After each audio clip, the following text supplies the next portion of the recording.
এবার একটা ছবি দেখাই আপনাদের। তৃণমূল যুব নেতাকে চর তৃণমূল কাউন্সিলরের, কলকাতার সোনাগাছি এলাকার ঘটনা। দেখুন সেই ছবিটা আগে।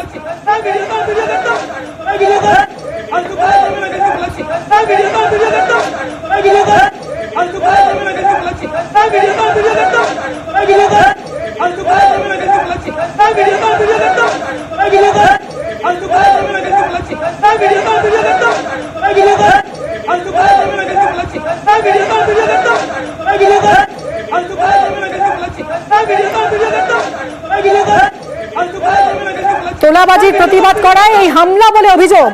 যুব নেতার উপর চড়াও কাউন্সিলর। কথা বলবো আবির আমাদের প্রতিনিধির সঙ্গে। আবির, খোদ কলকাতায় তৃণমূলের গোষ্ঠী কোন্দল, কি ঘটেছে, কি অভিযোগ?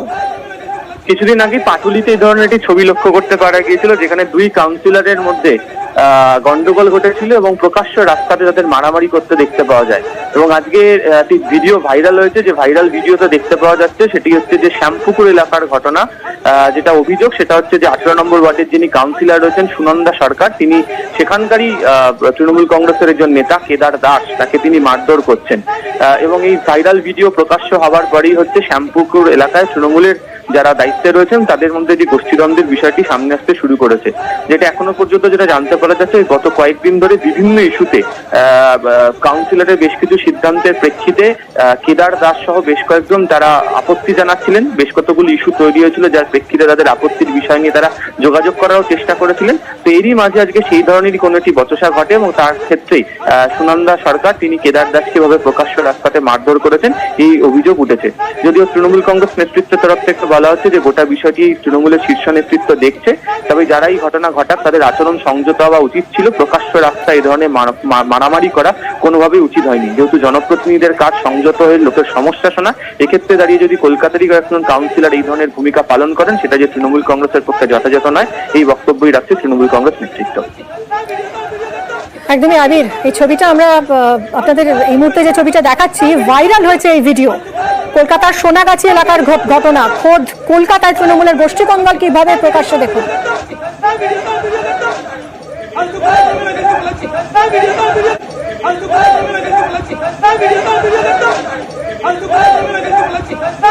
তৃণমূল যুব নেতাকে চর তৃণমূল কাউন্সিলরের, কলকাতার সোনাগাছি এলাকার ঘটনা। তোলাবাজির প্রতিবাদ করায় হামলা বলে অভিযোগ।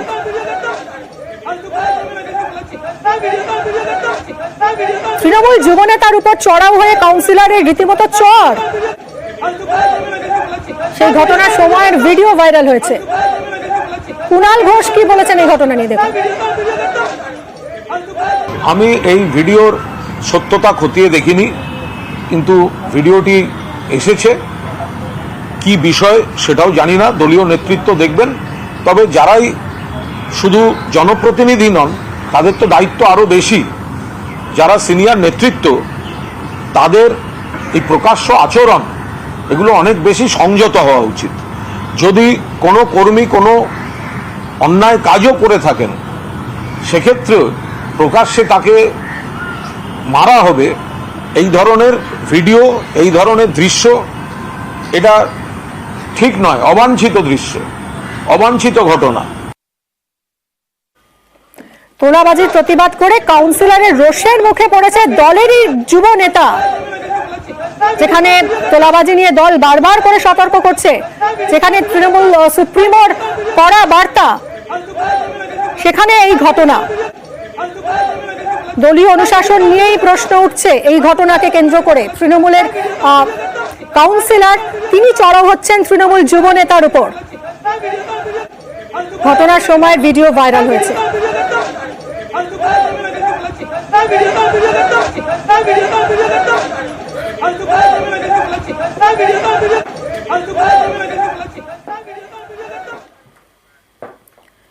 এবার কেশপুরের একটা স্কুলের ছবি দেখাবো। ভাবতেই পারবেন না যে এটা কোনো ক্লাসরুম হতে পারে। এরকম ভাঙাচোরা ক্লাসরুম, বিপদের আশঙ্কায় নদী পাড়ের মন্দিরে পড়াশোনা করা হচ্ছে। কেশপুরের পালংপুর প্রাথমিক স্কুলের দশাটা একবার দেখুন। ছাদের চাঙড় খসে পড়েছে, বিপজ্জনক দশা ক্লাসরুমের। সেজন্য ক্লাস চলছে নদীর পাড়ে। নদীর পাড়ে তো ক্লাস হচ্ছে, কিন্তু সেখানেও শিশুদের নিয়ে চিন্তায় রয়েছেন অভিভাবকরা। কিন্তু কেন এরকম পরিস্থিতি জানবো শোভন আমাদের প্রতিনিধির সঙ্গে কথা বলে। শোভন, এটা একটা ছবি হতে পারে যেখানে বাচ্চারা গিয়ে ক্লাস করছে নদীর পাড়ে, প্রতি মুহূর্তে বিপদের আশঙ্কা সেখানেও, আর স্কুলের কি দশা সেদিকে তো তাকানোই যায় না, কেন এরকম অবস্থা? দেখো, যেটা জানা যাচ্ছে যে গত 1 বছর আগে বন্যা পরিস্থিতি হয়, বন্যা পরিস্থিতির ফলে কিন্তু এই স্কুলটির ভগ্নদশায় পরিণত হয় এবং স্কুলটি শুধু বন্যার ফলে নয়, এর আগে থেকেই কিন্তু স্কুলে কোনো রকম মেরামতি বা স্কুলের রক্ষণাবেক্ষণের কাজ না হওয়ার জন্যই কিন্তু ক্লাসরুমের যে চাঙড়, সেই চাঙড় খসে পড়ছে এবং ক্লাসের যে স্কুল রয়েছে, স্কুলের ছাদ থেকে জল পড়ছে। এই কারণেই কিন্তু স্কুলের মধ্যে যে কক্ষ রয়েছে, শ্রেণীকক্ষ রয়েছে, শ্রেণীকক্ষে কিন্তু ক্লাস করতে ভয় পাচ্ছেন স্কুলের স্টুডেন্টরা এবং যার ফলে কিন্তু অভিভাবকরা বারবার স্কুল কর্তৃপক্ষকে জানিয়েছে, স্কুল কর্তৃপক্ষ বারবার ঊর্ধ্বতন কর্তৃপক্ষকে জানিয়েছে, শিক্ষা দপ্তরে জানিয়েছে, বিডিওকে জানিয়েছে, কিন্তু এখনো পর্যন্ত কোনো সুরাহা মেলেনি। যার ফলে কিন্তু এক প্রকার বাধ্য হয়ে স্কুলের যারা শিক্ষকরা রয়েছেন তারা কিন্তু এই ছাত্রছাত্রীদের নিয়ে ক্লাস করাচ্ছে। স্কুল থেকে কিছুটা দূরেই একটি হরি মন্দির রয়েছে, সেই হরি মন্দিরের প্রাঙ্গণে বসেই কিন্তু ক্লাস করানো হচ্ছে এবং যথারীতি এইভাবেই নিয়মিত স্কুল চলছে প্রায় 1 বছর ধরে। কিন্তু এই পরে অভিভাবকদের যেটা অভিযোগ রয়েছে যে বারবার স্কুল কর্তৃপক্ষ, ঊর্ধ্বতন কর্তৃপক্ষকে জানানোর প্রায় পরেও 1 কিন্তু বছর ধরে এভাবে স্কুল চলছে, মানে 1 বছরেও সম্ভব হলো না মেরামতি করা। একদমই 1 বছরেও কিন্তু মেরামতি করা সম্ভব হলো না, যার ফলেই কিন্তু এলাকার যে অভিভাবকরা রয়েছে, স্টুডেন্টের অভিভাবকরা রয়েছে, তাদের মধ্যে কিন্তু ক্ষোভ দানা বাঁধছে। পাশাপাশি শিক্ষকরাও যেটা জানাচ্ছেন যে বারবার তারাও ঊর্ধ্বতন কর্তৃপক্ষকে জানিয়েছে, শুধু স্কুল ক্লাসরুমই নয়, স্কুলের যে অফিস কক্ষ রয়েছে সেই অফিস কক্ষও কিন্তু ভগ্নদশায় রয়েছে, সেখানেও বসা যাচ্ছে না স্কুলের শিক্ষকদের, এমনটাই অভিযোগ উঠে আসছে। অভিভাবকরা কি বলছেন একবার শুনি। বিল্ডিং এর তো অবস্থা খারাপ, এই জন্যই তো বাচ্চা কাচ্চারা স্কুলে আসতে চাইছে না, গার্জেন পক্ষও সাহস পাচ্ছে না যে কোন মুহূর্তে কি বিপদ ঘটে যাবে। আপনারা কি আতঙ্কিত রয়েছেন ছেলে পাঠালে? হ্যাঁ, আমরা আতঙ্কিত। আমার নিজের বাচ্চা পড়ছে। কি চাইছেন এখন? এখন চাইছি এই স্কুল না হওয়া পর্যন্ত আমি কিন্তু ছেলে পাঠাবো না। প্রধান শিক্ষক তিনি বলছেন তিনি এই স্কুলের দায়িত্ব পাওয়ার সময় থেকেই স্কুলের এই দশা দেখছেন, শুনুন তার বক্তব্য। বিল্ডিং এর অবস্থা খুবই খারাপ। আমি এসআই অফিস, বিডিও অফিস বা আমাদের যে ডিআই অফিস, প্রত্যেকটা জায়গাতেই অ্যাপ্লিকেশন জানিয়েছি, বলছেন হয়ে যাবে, নাম আছে। বর্ষাকালে বৃষ্টির মধ্যে কিভাবে ক্লাস করাচ্ছেন? জল সব করছে, এখানে আর বসানো যাচ্ছে না। আমাদের ওই সামনে মন্দিরটা যেও আছে, সেই মন্দিরে গিয়ে আমরা ক্লাস করছি। কি চাইছেন এখন আপনারা? আমরা চাইছি যাতে অধিক পরিমাণে এখানে বরাদ্দ দিয়ে একটা 4টি ক্লাসের একটা বিল্ডিং আমরা চাইছি আর কি। দীর্ঘদিন ধরেই ভগ্নদশায় পড়ে রয়েছে এই প্রাথমিক স্কুলের ক্লাসরুমগুলো। রুমের মধ্যে ক্লাস করা তো দূরের কথা, ভিতরে ঢোকার মতো পরিবেশটুকুও নেই। যদিও বিডিও তিনি আশ্বাস দিয়েছেন, কেশপুরের বিডিও সমস্যার সমাধান হবে দ্রুত। আমি গেছিলাম কালকে দেখতে, আমি প্রপোজাল করে আমি জেলায় পাঠাচ্ছি। মানে ওরা কতদিনের মধ্যে ব্যবস্থা হবে কিছু? হ্যাঁ, আমি জেলায় একটা স্যাংশনের জন্য পাঠাচ্ছি, জেলা স্যাংশন দিয়ে দিলে আমরা কাজটা করব। আর এবার চন্দ্রকোনার আইসিডিএস কেন্দ্রের ছবি দেখাবো আপনাদের। ঝড়ে উড়ে গেছে আইসিডিএস কেন্দ্রের ছাউনি, অস্বাস্থ্যকর পরিবেশ, সেখানেই চলছে মা শিশুর রান্না। চন্দ্রকোনার মনোহরপুর পঞ্চায়েতে বেহাল অঙ্গনওয়াড়ি, ত্রিপল টাঙিয়ে পুকুর পাড়ে চলছে রান্না। আইসিডিএস কেন্দ্রের ছাউনি নেই, ফলে লেখাপড়াও বন্ধ। অভিযোগ পঞ্চায়েতে জানানো হয়েছে, তা সত্ত্বেও মেরামত হয়নি অঙ্গনওয়াড়ি কেন্দ্র। প্রশাসনের ভূমিকায় ক্ষুব্ধ গ্রামবাসীরা।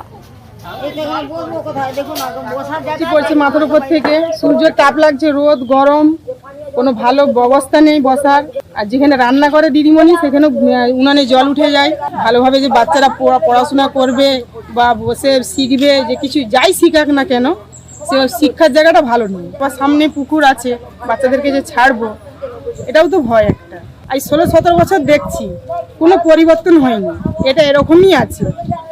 উপর থেকে লোক আসে তুলে নিয়ে যায়, সবই শুনছি যে হবে হবে, কিন্তু আজও হয়নি। বাচ্চারা তো দাঁড়াতে পারছে না বৃষ্টিতে, জলে। পড়ানো হয় না আইসিডিএস সেন্টারে? না, পড়ানো হয় না। তাহলে খাবার নিতে আসেন শুধু? খাবার দিতে আসি, শুধু খাবারটা নিয়ে চলে যায়। আমরা চাই ঘর হোক, ভালো পরিবেশ হোক, কি বাচ্চাদিকে মানুষ হোক। পড়াশোনা যখন একটু ধরন থাকে তখন বাচ্চাদেরকে চাপ দিয়ে আনি, আবার যখন বৃষ্টি হয় তখন বাচ্চাদেরকে আমাকেই বারণ করতে হয়, আমি নিজেও দাঁড়াতে পাই না। সিডিপিও সাহেবকে বলতে, সিডিপিও সাহেব বলছেন এই দেখছি, এই ভিডিও সাহেবকে বলছি, এইরকম বলছেন। আমরা বলতে কোথাও কম করি। ভিডিও সাহেব বলছেন যে কোনো সময় আপনারা ভিতরে ঢুকবেন, কিন্তু আমরা কোথাকে যাব বলুন? আমাদেরকে তো সেন্টার ছাড়া বাচ্চার খাবার আমরা তো বন্ধ করতে পারি না। বাচ্চার খাবারের জন্য আমাদেরকে কষ্ট করে করতে হচ্ছে, নিজেদের জীবনের ঝুঁকি নিয়েও আমরা খাবারটা করে যাই। কিভাবে রান্না করেন ওই বৃষ্টি হলে? ছাতা মাথা দিয়ে ভিজে ভিজে ভিজে রান্না করে জিজ্ঞাস করুন না। কতদিন নেই এরকম সেট? এইরকম বোধ হয় 8-10 বছর হচ্ছে কিন্তু তিরপল খাটে এই করছে? তিরপল এদের ছিঁড়ে গেছে, জল পড়ছে, সবাইকে বলা হচ্ছে, পঞ্চায়েত প্রধান ঘুরে সব জায়গায় বলা হচ্ছে, এবং পাবলিক পাড়া পঞ্চায়েত কেউ কিছু দেখছেই না আমাকে। একবারে একটা বয়স্ক মানুষ রান্না করছে, কিভাবে রান্না করছে, কিন্তু আমি বোঝাত করলো আমি এসে হাজির হচ্ছি। কথা বলবো সুকান্ত আমাদের প্রতিনিধির সঙ্গে। সুকান্ত, শিশু এবং গর্ভবতী মায়েদের জন্য পুষ্টিকর খাবার দেওয়ার কথা, সেই পুষ্টিকর খাবার কিনা রান্না হচ্ছে গিয়ে অস্বাস্থ্যকর পরিবেশে পুকুর পাড়ে, কেন এরকম বেহাল দশা?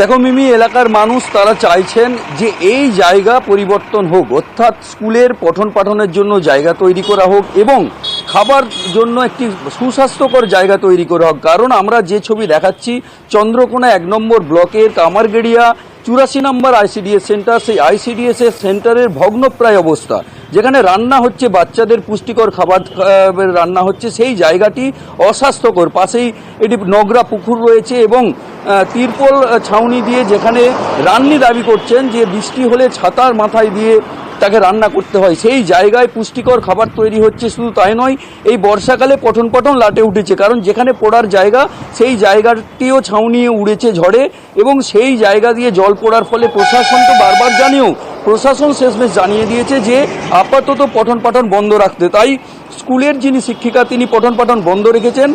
তিনি দাবি করছেন একাধিক সমস্যার সমাধান হলো, বাচ্চারা তাদের পড়াশোনা বন্ধ রাখবে কারণ পরিকাঠামো নেই, পরিকাঠামোর বেহাল দশা, প্রশাসন কিছু ব্যবস্থা নিতে পারছে না, তাই বাচ্চারা তাদের পড়াশোনা বন্ধ করবে, খেসারত দেবে?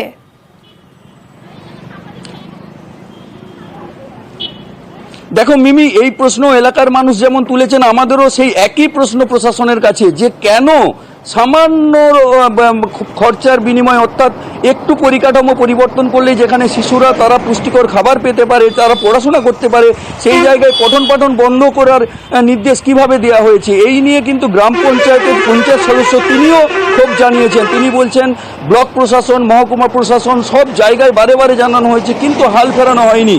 পঞ্চায়েত সমিতির সভাপতি অবশ্য আশ্বস্ত করেছেন যে দ্রুত বিষয়টি দেখে নেওয়া হবে। তিনিও দাবি করছেন যে প্রশাসনের আধিকারিকদের কাছে জানানো হয়েছে, খুব দ্রুত আশা করছেন যে এই আইসিডিএস সেন্টারের হাল ফিরবে। এখন আমরাও আমাদের সেন দৃষ্টি থাকবে, নিউজ 18 বাংলার নজর রাখবে আদৌ এই ধরনের স্কুল, এই ধরনের অঙ্গনওয়াড়ি কেন্দ্রগুলোর হাল কবে ফেরে, যার খেসারত দিতে হচ্ছে ছোট্ট ছোট্ট পড়ুয়াদের। ওটা আমরা জানি, আমরা গেছিলাম, দেখতে এসেছি। তো আমি বিডিও সাহেবকেও জানিয়েছি, আমরা জেলাতেও গেছিলাম, ওখানেও আমরা লিখিত ওখানে দাগ নাম্বার সহ লিখিত করে দিয়ে এসেছি বিল্ডিং এর জন্য। আবার আমি কাল জেলায় যাব, আবার খবর নেব।